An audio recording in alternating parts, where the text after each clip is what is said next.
Раз, два, три. Угу. Вот это место, сюда штырь должен заходить. Это вот кикстартер, короче, стоит. Вот один вал сюда заходит, сюда второй.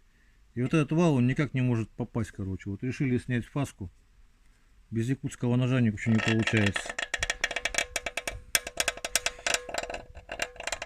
Видно, да, как стружку режет?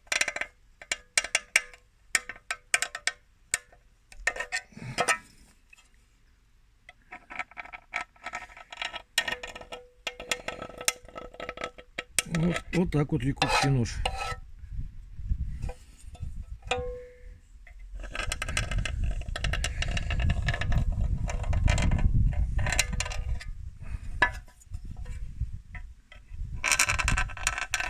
И мопеды строгает китайские. Ну все, да? Или что еще? Еще хватит, думаешь?